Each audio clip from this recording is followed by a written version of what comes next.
Oh, oh, oh.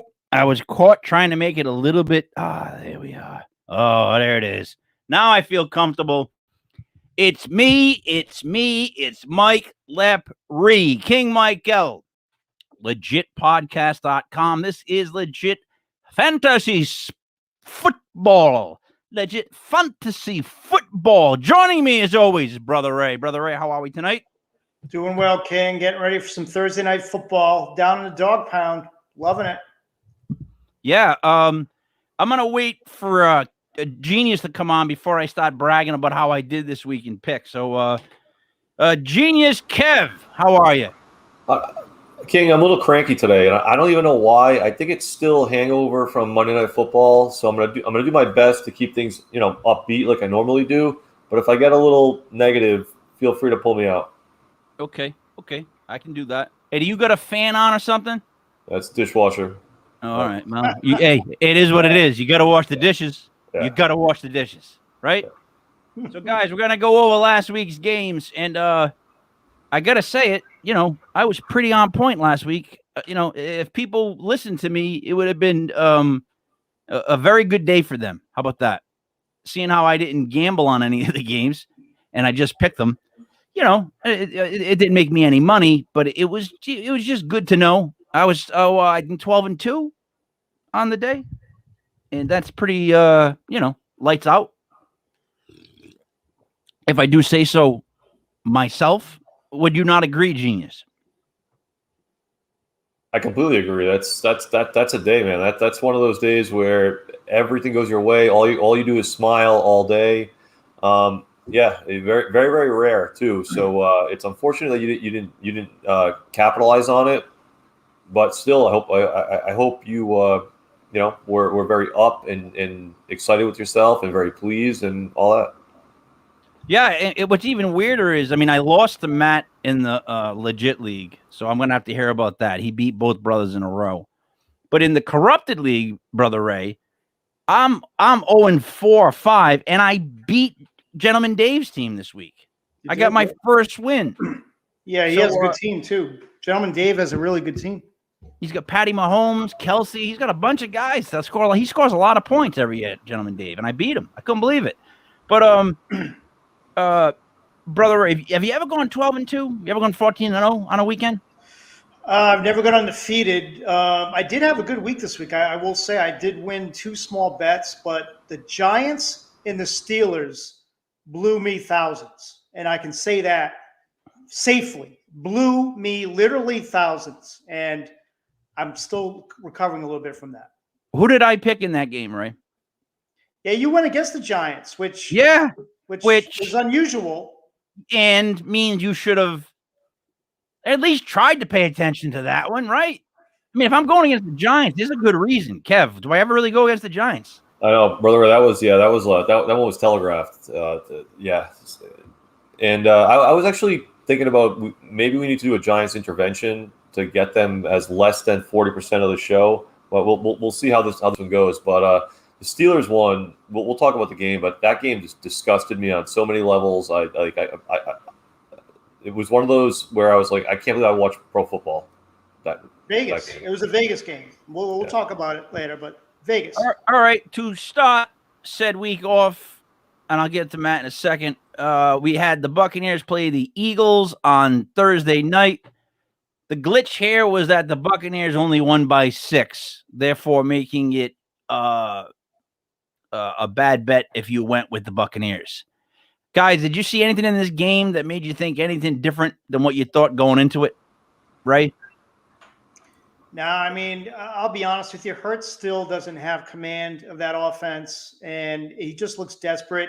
He's doing pretty good in fantasy, but he's not winning ball games, and that offense is dysfunctional. They don't use Smith the way they should. Rieger is invisible. I don't know. Like, they're just lost right now. Their defense secondary is pitiful. Genius, before I bring in Matt? Yeah, the only thing I'll say is it's a little bit like a down-to-earth game for the Bucs. They looked unbelievable. It's unstoppable in the first 2 drives. I was texting you guys like, I'm going to cash a zillion bets. And I was frustrated because they weren't even going to give Philly a chance. But then it all came back down, and I think it just shows that the Bucks aren't unbeatable either. But I agree with Brother Ray. I don't think Fields is going to long term be the guy. Not Fields. Hurts is long term going to be the guy in Philly, and unfortunately, they'll probably have to deal with him for at least another year or two before they make that decision. See, it hurts me to hear you say this because I said this at the beginning of the year about Hurts, and everybody yelled at me. You guys all scolded me about how good Hurts was going to be. Everyone. What? Brother Ray did and Mastradamus did. I kind of kept my mouth shut on that. The first game I was in on Hurts, but preseason, I was not running my mouth on him. Ray, you muted yourself. I didn't mute you. Now, the book, I don't think the book's closed on Hurts. I don't think it's closed. I mean, but he did not. I mean, he came back. He brought them back, but they're still not there yet. First-year coach. We'll give him a mulligan for that, but I want to see more from him. And in this corner, weighing in at probably about, I'm going to say, $180, the defender of Hurts, Mastradamus M1, the card hog. There it is. So, Silva, rookie auto. And yes, the book is still out on him. Like, let's not forget, once upon a time, you didn't start rookies. This is his 10th game. He's still doing some good things. He's doing some bad things. But you can't just focus on the bad. Like, one thing I see when I see Jalen Hurts is he's not seeing the open guys. He's throwing a little higher than, the wide open tight end and the flats. But what they're not doing with him is they're not giving him any chances by no run game. Kenneth Gainwell has been good. Miles Sanders has just been not there. He's not the guy that you really want. He's been coming on lately. But they're not doing anything to help the kid. So, like Brother Ray said, first-year coach. I like Jalen Hurts. I think he's a dynamic player, and he's perfect for this NFL league. Listen, we are a bunch of freaking hypocrites. All four of us, because I'm going to tell you why. Replace that guy's name with Daniel Jones, and that's exactly what I was trying to tell you at the beginning of the year.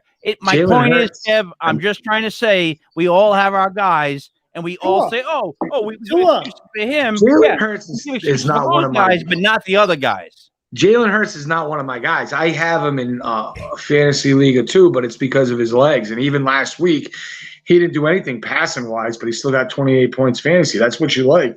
Matt, call yourself a card hog, and you just held up one of his rookie cards, and you're trying to tell me that he doesn't matter to you. I just sold this for $250. It sells for $400. I don't care about any card. I just like money. No, that's a good deal because it's going to be worth less and less and less as he plays. So you might be right, but you know what? In bubble wrap, then a protective plastic case, then a sleeve, and you don't like the guy, and you say you don't like the guy. You got the bubble. Well, this is if you care about your cards, and not for nothing. This card sells for $400 as is. I already ran it once, and I made good money because somebody took the buyback. So I have no problem selling the card, and I have a few people looking for it at $300, but some kid just offered me $250, so I just took it. I don't care about $50. I'm not going to wait. I have never-ending amount of cards that I can never get rid of, and I just have another card behind a card to sell the card. I don't care. And I just actually got a really good job up in Boston, so selling cards is going to become like a back burner thing for me. So I don't really care. I got to sell as many cards as I can because I don't care about cards. I am the card hog, but sometimes you got to think about a mansion and a castle. How many times do you think the word cards was just said, Kev, in the last 4 minutes? I'm a card hog. He's a genius. He's count. All right, but if you want to protect your cards and you care about your cards, this is the way you should be holding them. There's a lot of people out there that, and not for nothing, it's in a slab and it's still in a plastic and in bubble wrap. That's what I said. I had the Tom Brady playoff contenders card sent to me, and it looked like they were like, this kid gets so many cards. They put it underneath the forklift and ran it over. The card slab up here was like you can tell it was ran over by something heavy, and that was just $2 million, $3 million card. It's part of the Giants. Can we get to the games? You ready?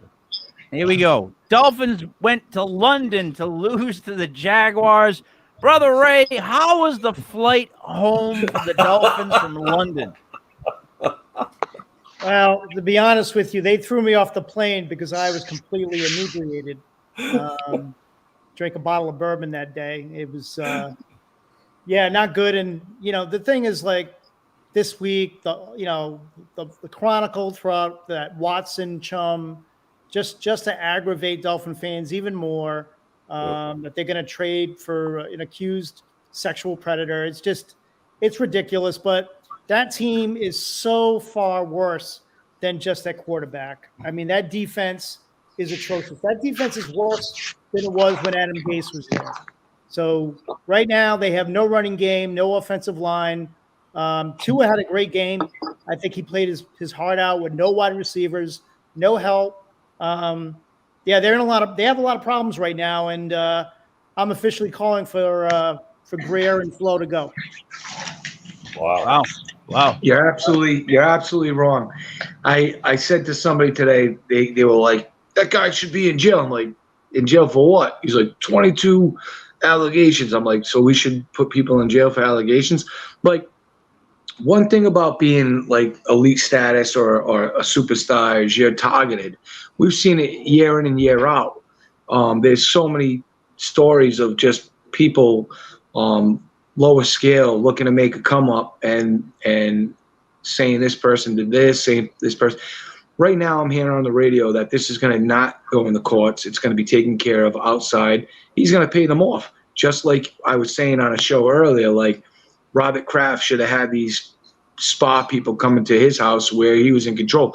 Clearly these women knew what was going on prior to going in there, and he would offer. I don't know. I'm not going to say I believe or I don't believe, but I'm going to say I no longer believe anything. And I think that these women, 22 seems kind of like an absurd amount. And if it was happening with any of them, it would have came out gradually, not in a big lump sum like a mountain. So what he was doing was like, I'm not going to go looking for my females. I'm going to have them come to me, and they already know the deal.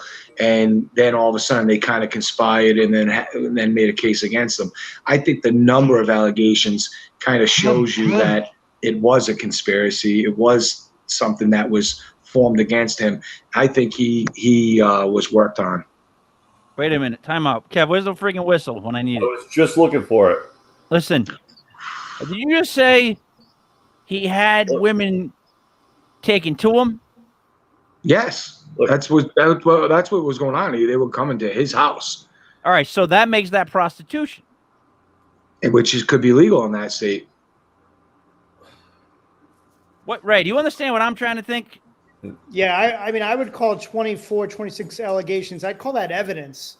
I don't think That's I would call that a conspiracy. I would call that evidence. No, see, no, all right, for someone like that. All right, I don't agree with what you're saying though. Sounds to me like they want a payday. My problem is They should go to the candy store. my problem is that we have to stick by the original rules, just like football does, and we got to say that I don't care how many people say it, until we prove that he's guilty, he's got to remain innocent. I mean, if we don't do it like that, it gets messy. So I always do it where it's like, I kind of know he's guilty, but I'm just gonna be like, all right, I'm gonna give him his, whatever. It all comes out in the wash. Are you going to give multiple first round? Hell no. That's my point. Absolutely. That's my point. Look, You can't There's not trade going to be stuff 'cause you don't know There's his not going to be future. multiple first rounders though. You don't know his future. You don't know his future. You No. can't. It has nothing to do with what he did. It has to Right. do with the fact that I don't know your future. Why would I trade for you? Exactly. Right now, Houston is not playing him, and that's a deal between Deshaun and Houston. Houston's just not playing him. He already rejected. Philadelphia stepped in and they wanted him, and he did not. He said, "I'm not going there," which is funny because beggars can't be choosers, right? He's not playing. If you were a superstar and you wanted to play, if you cared about football, you'd want to play. You'd want to be out there. Houston's stopping him from playing. Now, granted, he gets traded. The NFL can come in there and say, you're not playing. I don't think that's going to be the case. I think he is going to play, and this is going to be handled outside of court. Hey, Kev, if this show was a car right now and we were all in it, we'd be on fire going through the woods. Oh yeah, That's how far off track we've gotten, Kev. I know. We're on Look, fire in the woods. Next Look. game. wait, hold on a Jeez. second. Hold on a second. I didn't get to talk about this game. The only thing I want to say is Trevor Lawrence looked really, really good. Best game as a pro. Looked awesome. And unfortunately, that's going to probably save Urban Meyer's job if he strings a couple of good games together. And you might get more Meyer, which sucks. Which will ultimately stunt Trevor Lawrence's growth. So it's kind of a little weird thing going on there. But Trevor Lawrence looked really, really good. Obviously, Brother Ray hit Miami, so I'll leave it at that. Chiefs go to Washington. 31-13, they beat up on Washington. I saw that one coming. Washington's really not that good right now. There's a lot of bad teams in the NFC East. They make Dallas look good. You know what I'm saying? Kev, your thoughts on this one? Well, you hit the first half of it. Washington's not that good. They're obviously not that good. They're not good. I'm kind of curious what's going on with Ron Rivera. What exactly is he doing to kind of right the ship? Because the story hasn't really changed. The defense is terrible, and it's been terrible. And obviously they lost Fitzpatrick, so you get a little bit of a great grace there. But the defense has not stepped up in any way, shape, or form. So that's the first half. Second thing is, I love the fact that everyone's throwing dirt on the Chiefs' grave. They're not bad. They're not a bad team. They're even the way they're playing. We lost both of them. That's a I'm first. still here. Oh, okay. What just happened? We lost Genius. He just dropped out. Maybe the computer. Oh yeah, he's just. This is from Paranormal Activity. Yeah, Hey, I'm here with the two guys that I just beat recently. How you guys doing? Hey, I knew it. Told you. King, you made it interesting, but I still had to put it on you. Yeah, you know I got going for me in the but see in the other league, my other league, the Corrupted. I'd like to switch it to the other league too. If you, I was 0-5. No, I'm just saying I was 0-5, and I beat Gentleman Dave's team. And this week I got Case Keenum going tonight. I like Casey Keenum, I dude. know, He's me a good player. He He's a knows that good system. player. He knows that system. Yeah, he should be decent with it. He shouldn't be a backup in the NFL today. He's a good QB. I got knocked off again. Ray, your thoughts on the Chiefs beating up on the inboxes? Well, we talked about it, and Genius was alluding to it. I was on the Chiefs this past Sunday because, there was all this talk about them not covering the spread. And, yeah, okay, that was out there. But you knew this was going to be a revenge game for them. They were going to come out and stomp the football team.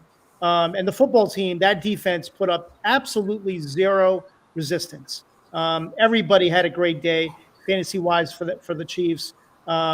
I thought it was an easy pick, but again, that's what happens sometimes when you get stuck with the metrics, with the trends. Sometimes a football team's just better. Matt, I want to know from you how a defense like the inboxes can go from so good last year to so bad this year. I'm being honest. They didn't lose anyone. No, they did. They don't have Norman no more, right? Norman's gone. They didn't have him last year, though, did they? I think he was there, Josh Norman. Yeah, I could be wrong. Was he? On that one? Not. It could be schemes. It could be philosophy. But that's a good question, man. And other teams get better. Browns pass defense. You know what? Hey, the Chargers can make your defense look bad, but I'll tell you right now, are they really that bad? I don't know if they are. And I don't think that Denver can capitalize on that. But I do. I think Colin Sutton is looking good, and I would probably start him regardless. But I would also start Tim Patrick. But I don't think that the Cleveland Browns pass defense is just that bad. And They on point. When you have an injury at quarterback, the whole team kind of plays a little bit better, I'd say. Kev, why are they so bad defensively? Who? The Redskins? Well, I don't. They're not getting pressure like they did last year, and I don't know if it's that the defensive line is not winning their one-on-ones or the pressure isn't coming from other spots, but they're not getting enough pressure. Like they were a nightmare. They were unblockable last year, and it was mostly everyone talking about, oh, they have 4 first-round picks on the defensive line. Unbelievable. They're going to be great for a decade. And now this year, when's the last time you heard someone mention Chase Young's name? Seriously. Never. Not at all this year. We haven't mentioned it since the preseason. So there's something going on with that defensive line, and they're not able to get pressure. And maybe offense has figured out how to block them, but that's kind of a hard thing to do if you're an innately talented pass rusher. You can't just figure out how to block somebody like LT. No matter what you tried, you couldn't block him. Reggie White, you couldn't really block him. So I think they've taken a step back, and they never had good defensive backs anyway. So now they're getting lit up. I 100% agree. Now, let's go to the next game because I want to talk about this one. The Rams beat the Giants 38-11. The Giants looked like they played for about a drive, maybe 2, and then it was like the doors fell off, the wheels caved in, and everything that could go wrong did go wrong. And I got to be honest, you have to fire everyone because that offensive line is so bad. Like, you should not be drafting any other position but offensive line all 7 rounds for 4 years straight until you fix this fucking thing. It's ridiculous. It really is. With that said, as awful as the Giants are, I will go on to see them beat the Panthers this Sunday at MetLife Stadium. Like, they're going to win. They're going to beat the Panthers. And again, why? Because they're not going to go 1-6 and put us in the race for a great pick. They're going to go 2-5 and stay around that 8, 9, 10 pick. That's exactly what's going to happen. But what did you guys think of that game really quick, Kev? I wish my internet would cut out when we're talking about the Giants. Instead, you missed my whole Chiefs rant. Instead, if we're talking about the Giants. They're not a good team. They're you need to start – I don't say you need to start because that's not what I mean exactly, but why is their defense so bad? Last year, their defense was kind of a strength. This year, it's atrocious. I'll tell you why. And I've actually said it before. All right. The biggest reason was the fact that they did not re-sign Dalvin Tomlinson. Well, Dalvin Tomlinson was so good at the nose tackle that he allowed Leonard Williams to have the best year of his career. Yeah. Period. He made Dexter Lawrence look good. They got Austin Johnson. They got the guy that used to play with the big guy that used to play with the Lions, Danny Shelton. Horrible. He can't hold a line. They can't get any pass rush. He's small. Blake Martinez is gone. There's no tackling inside linebacker that knows where to go to the ball. Danny Shelton is more of a run defender. It's awful. It's awful. So this is a problem. I brought it up before, and then I'm just going to switch to the game quick. The problem with the Giants is the Maras, and until you get them to treat it not like a family business, not like a family candy store, and actually like an NFL franchise, they're never going to do anything. You could fire Joe Judge, you could fire Garrett, you could fire the GM Gettleman. It's not going to change. It hasn't changed in a while, and it's not going to until they get they change their whole attitude. So that said, the game itself, the Rams did what the Rams were supposed to do. They blew them out, and Sean McVay kept his foot on the gas. They lit them up everywhere. And the only final question I have about that game is, why did the Giants keep Daniel Jones in the game down 28 points? He got concussed last week. He got blown up concussed, and he's still running plays down 28. Why? I'll leave it at that. Kev, let me tell you something. I'm watching the game, and I'm going, they don't care about this kid at all. Like, they really don't care about this kid's well-being, because what the frig is he doing still in the game when they're getting blown out like that? He just got hit so bad last week that when he stood up, he literally looked like he was drunk. Yep. Matt, anything real quick before we move on? There's nothing wrong with being drunk. Yeah, try to stand up right now. A lot of players did very well. By the way, I was looking for booze before the show to see what I could drink. All I really could find was this. That's not bad. Jägermeister? So it looks like you need a friend. This was a Jägermeister moment. Did you raid your son's room? Where the hell did you find that? So what are you doing? Are you still in the old house? Yeah, And- midway. Okay. I think I'll be live from the bar. So that's what my new situation is going to be. I'm going to be behind the bar. Yep, that's how it goes. Let's go to the next game, and it is the Texans went to the Colts. I saw this coming a mile away, man. 31-3. Yep. Matt, your thoughts? I was with you too, man. I think me and you were the only ones on this side, and it was, based. Oh, Brother Ray too. Yeah, we knew that spread wasn't big enough. We thought it was inviting to the Texans, but Colts have been showing out. They look good against the Ravens. They smacked the Texans. They got another good one this week. Who is it? Who are they playing this week? Who? Colts got a good game this week. I just don't think that Niners. That's a really awesome game, to be honest with you. I can't wait to see Jimmy Garoppolo and how he's going to meet the intensity of what the Colts are bringing right now. I hope that the San Francisco 49ers can match the intensity. But, Texans are what they are. They are who we thought they were. They're pretty much paper bag, fake pretenders. They're nothing.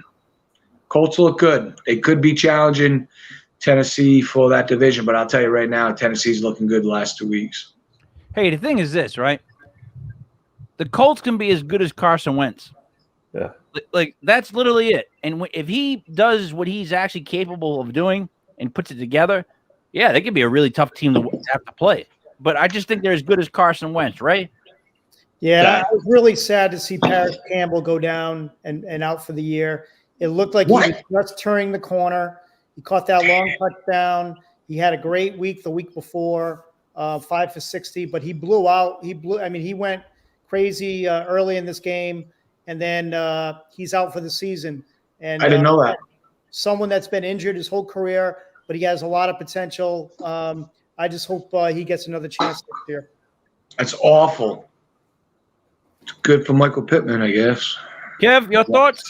Yeah, the real questions are, again, does Tyrod Taylor get screwed one more time? Because Houston might as well just go with Davis Mills for the rest of the season. I don't like Mills. You guys, Brother Ray and Master Ramos do. I don't like him. I don't think there's much to the table, but you might as well see what he has. He's a rookie. You might as well see it. Houston's not going anywhere. But on the Indy side, Wentz looked great. T.Y. Hilton came back. Maybe T.Y. has a little left in the tank. That would be phenomenal for them. And I mentioned to you guys last week, the Tennessee starts on a bad stretch of games. They won the first one against Buffalo, but Indy gets a really weak set of games. And if you think Indy's going to take it, now's the time to bet Indy to win that division. You wait a couple more weeks, you're not going to get the bet. Did Tennessee win that game, or did Buffalo lose it? Wait till we get there, Emil. Wait till we get there. I was disgusted. All right, moving on. Like we do. The Bengals went to the Lions, and they beat the snot out of the Lions, 34-11. Kev, this might have been the week. Remember how you said eventually it's going to happen? They're going to stop, and they're just not going to compete anymore? This might have been the week. Your thoughts? Yeah, I was calling for it. And, you could say Cincy, whatever, they beat a bad team. But to be a good team, you have to consistently beat bad teams. That's like step one of becoming a great team. You win the games you're supposed to win. And they went in there, and their offense looked good. Burrow and Chase have a phenomenal connection, and I didn't value it enough. When you guys were saying LSU, this and that, I didn't value it enough. I'm like, it's the pros. Doesn't matter that they play together. Well, it does, and they look phenomenal. But Detroit, the thing, and they're awful, and I don't see much hope for them. I don't like the fact that Dan Campbell called out Jared Goff for being Jared Goff. What did you think you were getting? He didn't. It's not like it's a fourth down play. He throws the ball out of bounds. I get why you're frustrated. I get it. You're the head coach, and King, you said this on other shows. Head coach sets the tone. Shouldn't have called him out like that to the media. Put him on blast. That's Jared Goff. That's what you have. And, end of story. That's his inexperience as a coach shining through. Ray, your thoughts? Well, you guys heard what I said about this game last week. I love the Bengals in this game, and Dan Campbell is not a head coach, guys. He is not ready. He doesn't have the temperament for the job. He's a good tight end coach for Sean Payton, but I've seen this show before when he's the interim coach of the Dolphins. I've seen this before.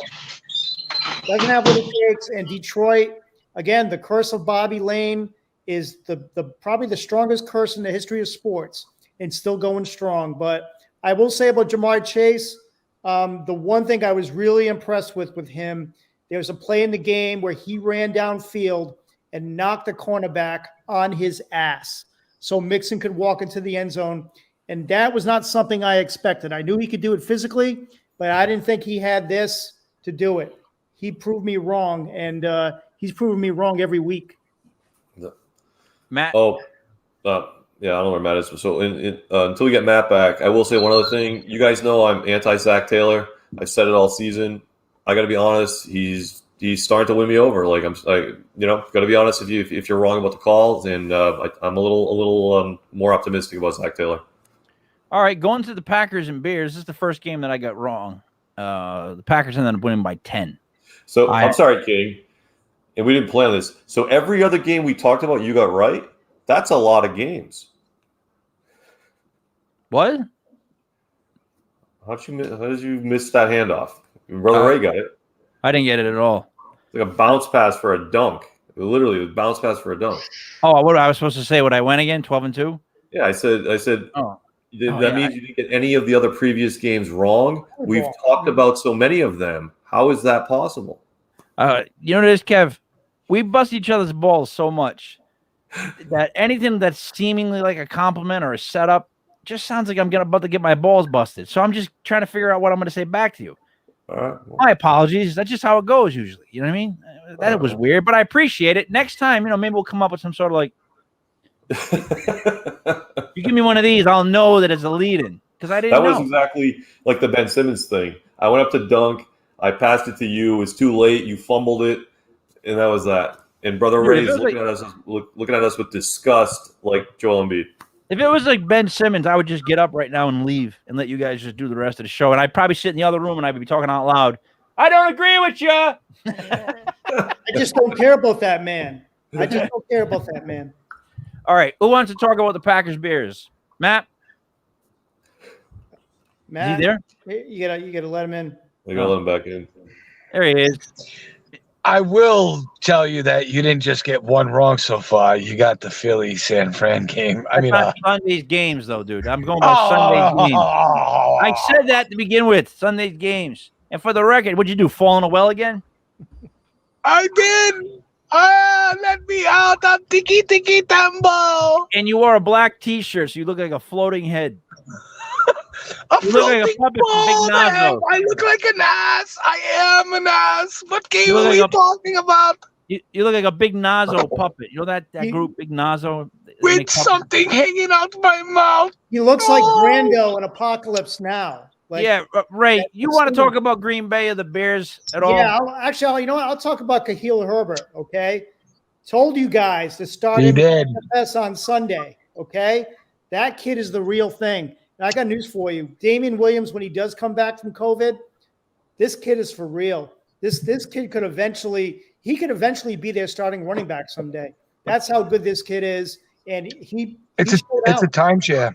And he had a touchdown call back. He had a touchdown call back for holding, so he should have had 2 touchdowns on the day. Fields is slowly getting better, I think, every week. But Matt Nagy is still Matt Nagy, and the Bears are still the Bears, and that's why the Packers were such a good play. Brother Ray, you were so right about Khalil.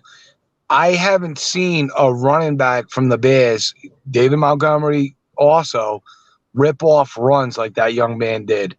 And I'm sorry. Not only this isn't just a timeshare. This is that young man's. He earned the reps, and he is going to slice into the pie. Guys, someone answer the question below because Odell plays tonight. They want to start 3 in a non-PPR. Robinson, Myers, Davis, Odell Beckham Jr. Which 3? Allen Robinson, right? I have a feeling about Allen Robinson this week. Yeah. I don't know about Beckham. I think Donovan Peoples-Jones is going to have a good night. Yeah, Beckham's hurt. Beckham's barely playing. And Landry's back. Yeah. So Jarvis Landry is back. That's right. I would say A-Rob, but he is hurt, so you're going to have to look and see. He missed a couple of practices. Yeah, I don't think he's practiced yet this week. And you just don't know with Corey Davis. You don't know who's going to show up. Like one week he's 10 for 120. The next week he has 2 catches for 10. So I would say Robinson, but check see if he's going to suit up or not. He may not be active. He needs 3 out of 4. So I guess A-Rob, Myers, Davis, and Hope, because that's that's not a great 4. I think the real problem, it isn't. I feel bad. I feel bad for that one. He did not go with the receiver's first draft theory, Kev. Yeah. Well, that could be like the final 4 guys that he's got to put in his flex or something. That might not be his. No, he's saying he's got to start 3 out of those 4. Yeah, that's he obviously didn't watch our earlier podcast. All right, going on to the. I'm skipping. I'm sorry. I'm keeping time. Chargers of the Ravens. Ravens lumped up the Chargers 34-6. I agreed with Matt on this one, and I said that the Ravens are a good team. That when they take a hot team that's like doing good offensively, they come into Baltimore and they beat them up, and that's what they did. They did that to the Chargers. Matt, I was on the Chargers on this one.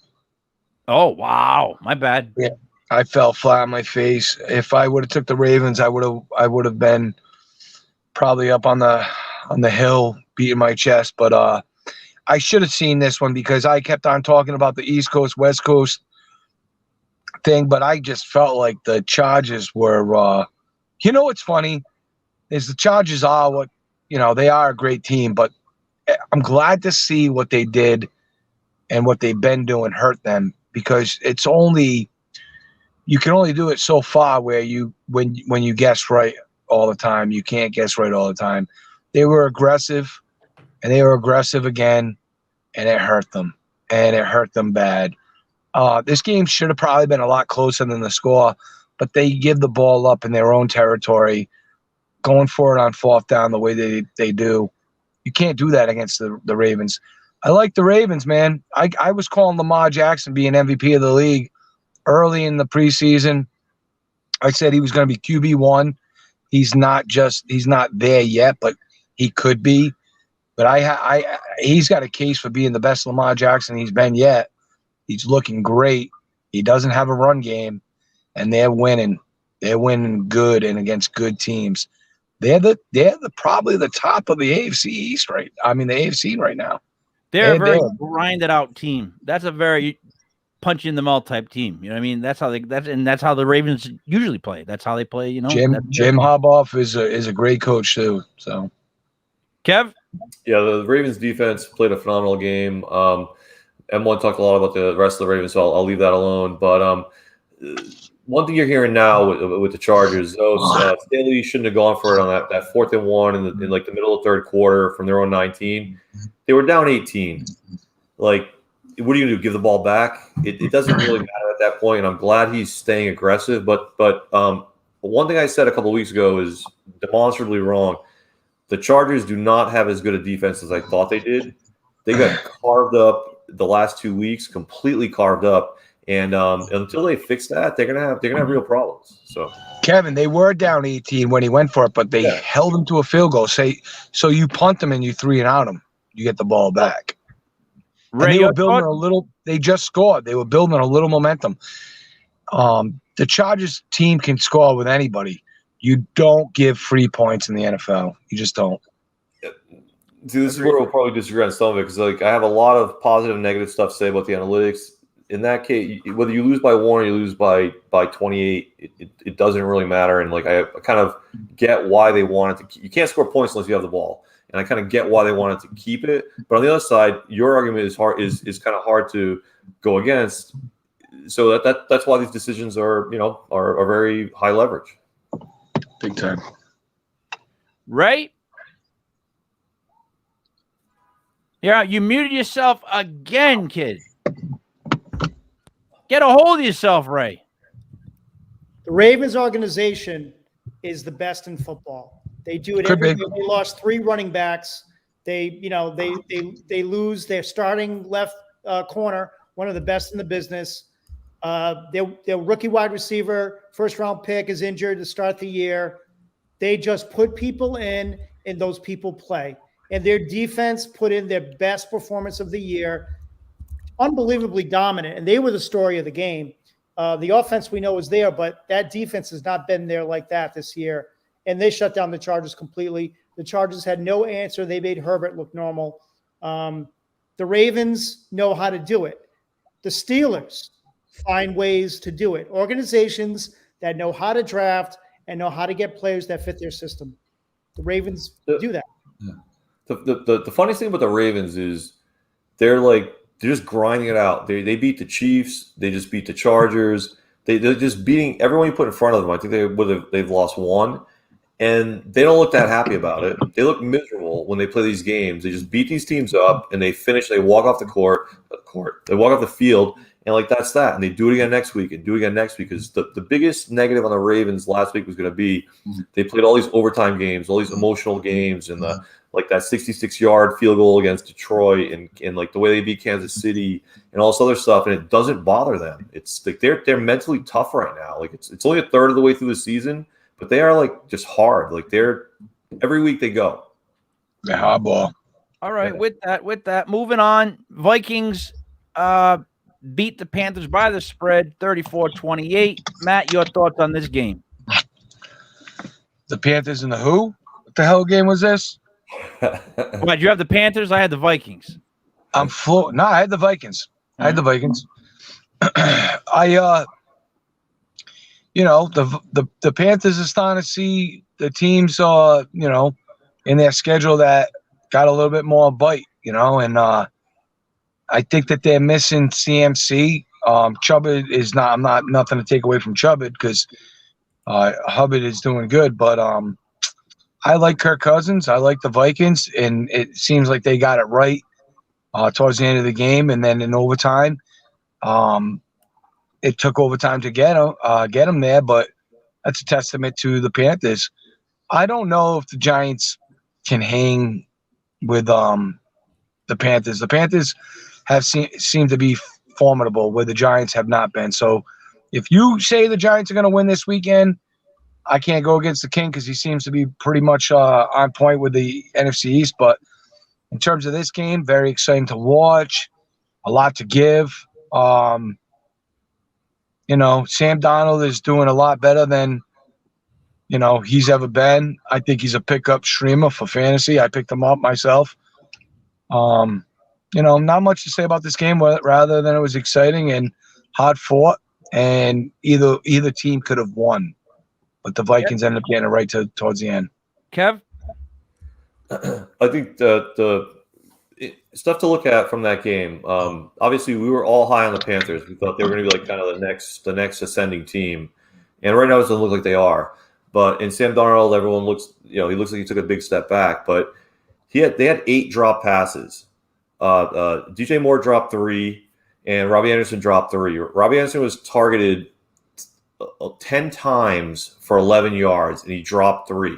So, you can't blame it all on Carolina. But on the other side of the ball, Kirk Cousins is having an amazing season, and I can't believe it. I cannot believe Minnesota is in the position they're in through week 6. I thought they were just so frustrating they were just going to implode, and they're not. They're now positioned where they have a shot at a wild card, which I never would have thought. So I think I think Carolina needs to right the ship, and without CMC, that's going to be tough. But Darnold's not as bad as everyone thinks, and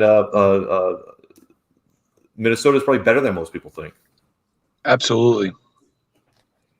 Tim Patrick or Hunter Renfrow? Tim Patrick. All right. Hunter Renfrow. I'm going to move games, guys. We got 5 left. Ray, Cardinals at the Browns. The Cardinals 6-0, 37-14. They beat up said Browns. Thoughts? Yeah, I mean, you know what? It's just operating on all cylinders for them right now. And I really think J.J. Watt has made a big difference on this team. The way he's such a good leader. Yeah, he's a great player, but I think where Houston really misses him is the way he leads inside that locker room. And you see it with Houston this year. They're completely fallen apart. He's done that with the Cardinals. He has taken over that defense. He's taken them under his wing. And that team plays hard. Their defense has not let up. I thought they were a flash in the pan, that Cardinals defense. I dropped them weeks ago. They're not. And that offense, they can run it. They had no head coach. They had no head coach, no offensive coordinator on the sideline. Murray, okay, just give me the ball. And they didn't miss a beat. So, they're one of the top teams in the league. Right now, all the Dolphin fans, we have the champagne on ice. We're waiting for them to lose. It's going to happen eventually, but Oh, it ain't. got to tip your hat to them. Kev?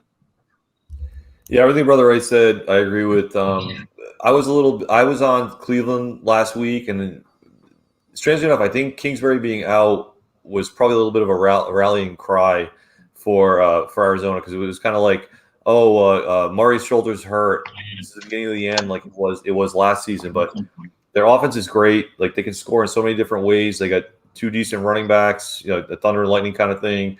All their wide receivers are talented. You got Hopkins, who's just unbelievable, and you got a couple of quick guys, and you got AJ Green, who's a senior citizen, but in big moments he'll somehow pull off touchdowns. So they're tough to stop. But the big thing is the defense, and Brother Ray said it's entirely true. And again, I'm going to be honest, because I said this in the past. I was not high on the J.J. Watt signing. I thought they overpaid the whole thing. He sets a tone, and he's doing it, and hopefully he's healthy the whole year, and he just keeps doing it, because they're awesome to watch.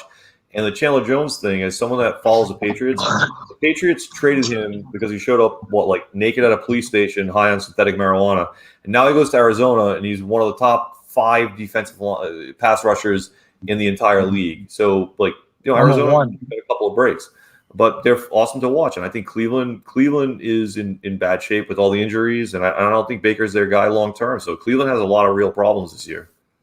Matt? I was on the Cardinals. I've been on the Cardinals bandwagon since day one. I said that they're a Super Bowl contender. I've been saying that they're a Super Bowl contender. Kevin hates Cliff Kingsbury, and they didn't need him.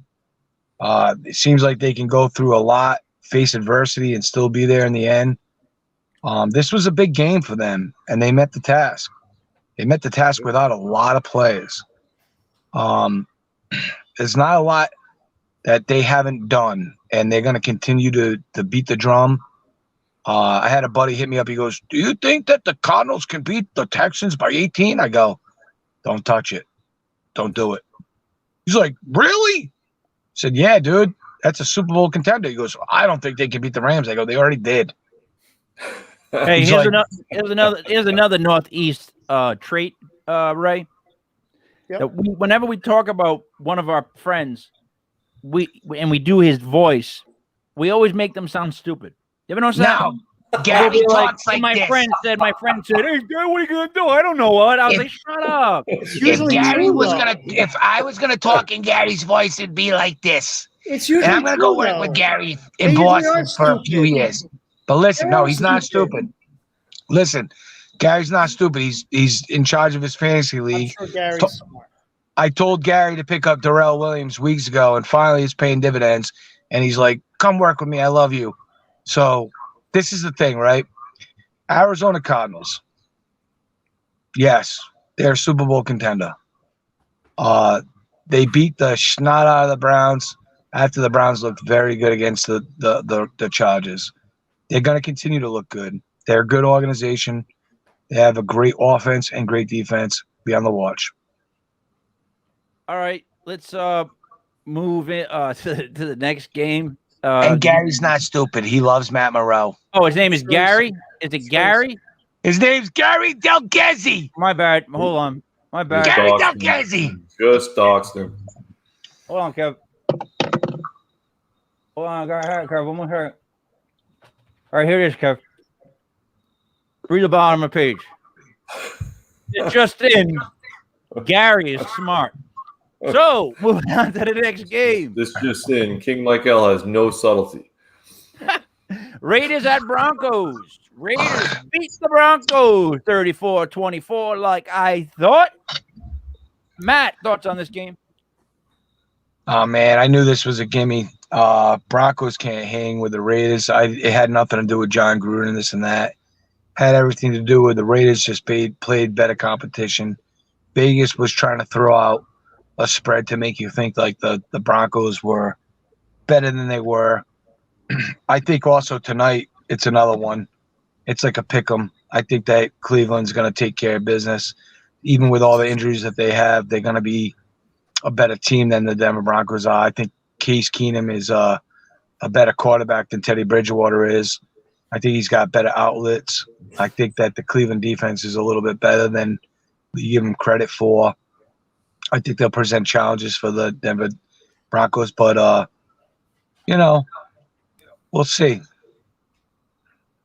All right, Ray. Yeah, I mean, I knew the Raiders were going to come out and do this, and I disagree. I think it had everything to do with John Gruden not being there. I saw balance in this offense that I haven't seen in a couple of weeks. I saw Kenyon Drake, who I thought was, I thought he was his pitcher was on a milk carton for like 3 weeks. I'm like, who's Kenyon Drake? Oh, that's right, he's on the Raiders. I mean, they had balance. Jacobs even ran for more yards than he usually does. I saw him get involved in the offense. So I absolutely believe that they are a better team without John Gruden. So I thought they were a great bet, and they proved it. I agree with you, brother Ray. You're right. I'm wrong. Kev, do you want to speak on this, Kev? No, I'll leave it at that. That's cool. All right. Moving on. Moving right along. Cowboys beat the said Patriots 35-29. I believe they covered the spread right there. And that was another NFC East win for the NFC East Whisperer. Kev, you can start off. I was going to say, I passed on the last game, the least you could do. I mean, I was watching this game closely because, I love the Cowboys. And I also follow the Patriots closely. And M1 and I were texting through it. And the thing is, Dallas just has too much. Like the end of the first half, Dallas had run, I think, 30 offensive plays, and New England had run 15. At the end of the game, it was kind of similar discrepancy. And like the Cowboys, like we said before, they have two great wide receivers, and they have a third one that's on IR. When Michael Gallup comes back, God help everybody. They have two good tight ends, Schultz and Jarwin. They have two good running backs. They have a quarterback. They have a decent offensive line. Like, what are you going to do to stop their offense? Like, they probably have the most weapons of any team in the NFL right now. And they're also balanced. Like, they run the ball and they pass the ball. They're not like the Chiefs who run it 80% of the time. Who pass it 80% of the time. They run the ball and they pass the ball. And their defense, has changed. Like, Dan Quinn was part of the Pete Carroll, the cover 2 thing. He's changed it up. He's like running an aggressive defense with getting turnovers. So Dallas is a team to be reckoned with. Now, I still cannot stand the way Mike McCarthy manages the clock. Almost killed me at the end of the first half where they wasted 22 seconds, got nothing out of it. So all that said, but on the other side of the ball, Patriots are not as bad as their record. The Patriots are solid. I wish they would untrack Mac Jones a little bit. But I think the Patriots still have a chance to make the playoffs, believe it or not. They're not a bad team. They're a solid team, but they need to like loosen the reins a little bit to become a playoff team. Right. Yeah, I think the difference too, and you saw in this game, is Dallas, has so many weapons. I mean, they just could not cover CeeDee Lamb. Yeah. And that was obvious. He ended the game. Those crossing routes, they had no answer. The Patriots don't have players like that at the wide receiver position. They just don't. They have two decent tight ends, but they don't have the wide receivers that can do the damage that the Cowboys do. I mean, I would say even Cedric Wilson is probably better than any wide receiver on the Patriots right now. And he's fourth string? So I think you make a good point, Genius. Brother Ed, it's crazy though. Like, how did Dallas put all this together? We know Jerry Jones. We know how he runs it. Like, I want to know what consulting operation is the actual general manager and how much he's paying them, because like they have Cooper, CeeDee Lamb, Gallup, Jarwin, Schultz, Zeke, and Tony Pollard, and Cedric Wilson. When they need him. Like, how do you have that many? Is decent, yeah. Blake Jarwin. Yeah, how do you have that many weapons? So and I'm trying so hard not to get invested, because I know what Dallas does, and I know they're going to crush me at the end of the year. So I'm trying hard not to get invested. I got to tell you, my favorite choke moment of all time was I'm in Artini's, which was a bar in Federal Hill at the time, and I'm watching Tony Romo bobble a snap. I knew you were going to say that. It was just such an amazing moment of like desperation and like nervousness and someone just cracking. It was just I felt so bad for him. I you really remember felt bad the for extra him. point? What? There's a wild card game against the Seahawks. Yep, Extra yep. point to tie it, and they snapped it. That I was at a party watching Yep. that. You can Yep. imagine how the rest of the party went. Where we were like celebrating. It was people like hate the Cowboys. That's just how it goes. Guys, let's go over the last. All right, Matt, I want you get to touch on the Cowboys Patriots before we hit the last two, so we can get tonight's game. Go ahead. Listen, I agree with you guys with everything you said about Dallas. I disagree with what you say about the Patriots. CD that? Lamb had his way, right? That was against Jalen Mills, who is absolutely atrocious. I don't like cornerbacks that can't cover. He's horrible. 3rd and 25, you don't give up. You don't. Pay Gilmore the money. They're 4-1, 3-2 at the worst. You got Jalen Mills over Gilmore. Pay Gilmore the money. He's your player. Bill Belichick needs to go as the GM. I'm not the biggest Bill Belichick GM fan. This has been a horrible year to watch Bill Belichick try and make players that are not players. And that's all I'm going to say about that. I'll tell you what. I am fully in agreement as an outsider looking in that he should not be involved in the GM stuff anymore. They should just let him coach. Like, let someone else come in and pick players. I know he likes his certain type of players, but Bill, if you're that great a coach, you can coach anybody. So That's right. let's let us pick the pantry. Let's go even further. Jerry Jones, who's had his hands meddling in the pot for so long, has not been able to develop a team. He's developed a great team. While the time that Bill Belichick has disassembled his team. No, definitely not. Yes. There's no way Jerry Jones is still a GM of the Cowboys. Everything changed in the last 3 to 5 years where they make amazing draft picks and they make smart roster decisions and all that stuff. There's no way Jerry Jones is still involved day to day. And the Patriots this season will probably make the playoffs. They are laying all the groundwork. They're laying all the groundwork to dominate. I expect the Patriots to go 4-1 or 5-0 in the next 5 weeks. That still doesn't take away the conservativeness and the way that they've coached and played. Listen, I'm done with Steve Belichick doing that. That's the most disgusting thing I've seen in a while. I don't care about it. Give the defensive calls to somebody else. I don't care about, and that could be exactly what is, disconnecting that whole team. Who's calling the plays on the defensive side of the ball? Who's making the calls of who plays? Malcolm Butler didn't play in the Super Bowl. These are all things that need to be held accountable, and it's to the untouchable. Stop it. So I want to tell you guys this. I listen to these guys talk about sports, but from like the Chicago area, and they're younger guys, right? And so one of them is like talking about, like, I believe a lot of Patriot fans root for the Buccaneers too. It would make sense, right, that they would root for the Buccaneers. And I'm thinking to myself, they don't even know what they're talking about. Tons of them root for Buccaneers. They have no idea what they're talking about, right? I call them. The other kid says, wait, hold on. The other kid says, now I'm thinking the other kid's going to say, like, you got to root for your own team or whatever, la, la, la, la. The other kid said, I don't root for teams. I have favorite players, and I follow them.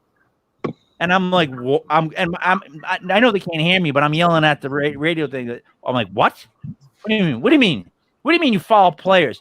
And then he goes on to say, the other kid was like, yeah, I'm kind of like that too.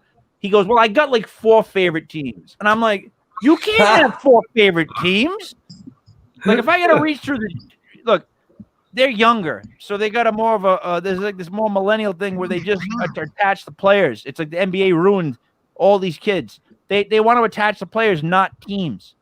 That's awful. Guys, that's awful. That's the fabric of sports. That's what all this shit we're doing is built on.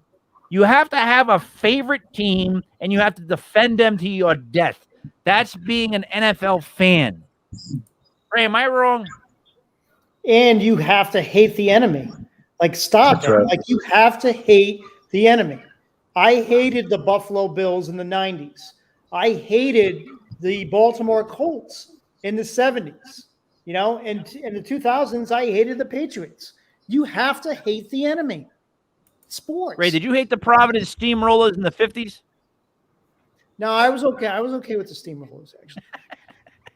Kev, let's give tonight. Can we do a quick wrap up of the last two games? Yeah. Ready? Seahawks lost to the Steelers 20-23, and then the Bills lost to the Titans on Monday night 31-34. Great game. You want to pick one, or can I do both fast? Do both fast. I called the Titan one. I don't know who else it was with. Go All ahead. right, so Steelers, Seattle, horrible game to watch because all of a sudden Seattle figured out, hey, we can run against Pittsburgh. And like every defense in the NFL except for like two, you can run against. And they took control of the whole game, owned it all until Geno Smith did what Geno Smith does. Now, neither one of these teams is going to make any noise like in the postseason or anything else. They're both like whatever, mediocre teams. So we kind of figured out about both of them. But I love the fact that Seattle figured out they could run against Pittsburgh, and Pittsburgh could do nothing to stop it. The other thing I loved was when TJ Watt got flagged for basically throwing 3 uppercuts and one overhand right into a running back. Did you guys see that? He was supposedly trying to knock the ball loose. Hilarious. Anyway, so that's that one. The Bills game, I lost my mind when they went for it. I lost my mind. I was out with some people, having a great night, laughing and joking. I didn't have any money. I had very little money bet on the game, and I lost my mind because everyone wants to say analytics this, analytics that. Oh, that's what they should have done. Look, analytics don't factor in like what they say is, oh, the math says go for it. You know what the math doesn't include which team you are, which team, who you're playing against, what your play call might be. Is Like it windy? Is Huh? it windy? Things like They don't that come into effect too. They don't factor that in, and they don't also factor in that the call was a design run for Josh Allen alone in the backfield. So now you're not even going to pretend you're going to pass. It was a terrible call. So like you have to like factor all that in. And one of my friends said something also because we were just losing our minds over it. It's like, what if that call cost them the 1 seed and now Buffalo doesn't get a bye because they blew that game? When you're supposed to do high variance, crazy stuff when you're the underdog, when you're the worst team. Buffalo is supposedly the better team. Kick it, go to overtime, beat them in overtime. That's that. And you can show me as much math as you want, but when I know the math doesn't factor in who the teams are, who the coaches are, what the situation is, what the ramifications are, I can't get behind it. And like I'm an analytics guy. All right, but I got to say this. Sometimes when one team's got the best player, like on the field, they win. And Henry is such a beast to watch. I was trying to go over with Junior, all the guys we were going to lose from our team this year. And I'm like, I just want a running back that's big and goes straight. Like, they're my favorite backs to watch. These guys just plow through people. Like, you can actually see guys not want to tackle them. Like, they alligator arm it. They don't want to wrap up because they don't want to get dragged along for 40 yards on a highlight reel. You know what I mean? Look, and I agree with that to a point, but to lose the game, and I heard some people like, oh, it was a 70% chance they'd make it. Number one, I'd argue with that, especially because you have to factor in the play call. But if you do it, like I said, like the way the analytics are like the percentage you see doesn't include the play call, doesn't include anything else. Like, kick the field goal, go to overtime. Maybe you win the coin toss. Your offense goes out first. Maybe you don't win the coin toss. You can't stop Henry for one drive. Try. They really couldn't do it, though. Try. Sean McDermott got out coached. This is the first time this year I've seen him get out coached. I mean, he's a passionate guy, former college wrestler. He let the emotion take over, and he made a bad call. He got out coached, and he got convinced by Josh Allen telling him, let's go. And then Josh Allen trips over his own feet. Yeah. And once again, Josh Allen proving that he chokes in big moments. He saw two monsters in the A gaps, which is where he was supposed to run, and you can go anywhere. But like when you put this stuff together and you realize the NFL is a passing league, and that's where it is now. But if you look how Seattle made that game competitive, they started running the ball. They realized no defenses can stop the run. How did Tennessee take over that game? They ran the ball. So, like, when is it going to start to have a little more sanity that you just can't ignore linebackers, you can't ignore running backs? You have to at least think about it a little bit.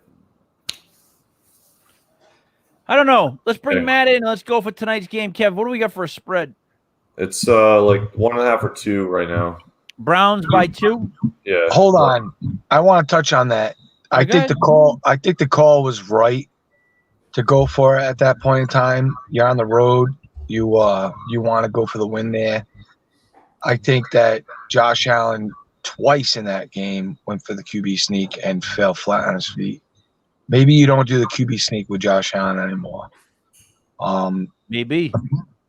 Apparently, when you know that the play is coming, you get low and you make them and you take them out. I think maybe when they did the 2-point conversion and they did the Philly special, that was pretty nice.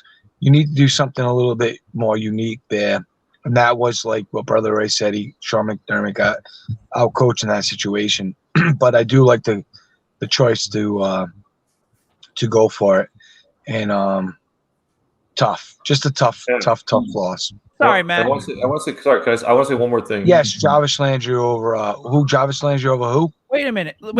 Kev, I got it. He asked this, right? Jarvis Landry. We told him this, and then Yes. he actually said this. What do you mean, are we sure? Yeah. Oh.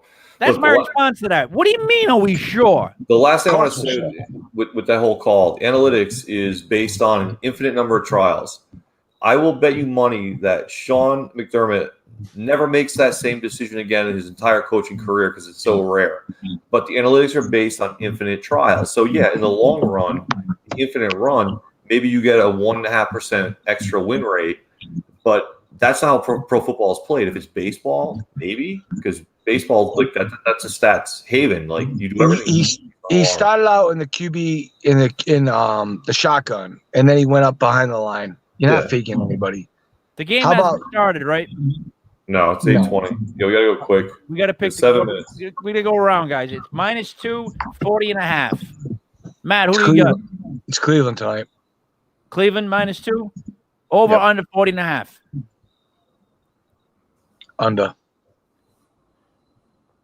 Raymond, Must win for the Browns tonight. This is the game of the year for them. They have to win, and I like the under. Kev, Cleveland over. And one thing Brother Ray has consistently said that I now agree with, Vic Fangio, not a head coach.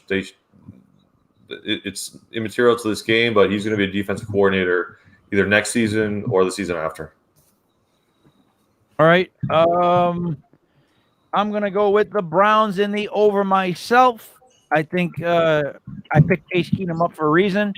I think he does pretty well with the weapons that they have. So, what do you got to say before we wrap it up, Kev?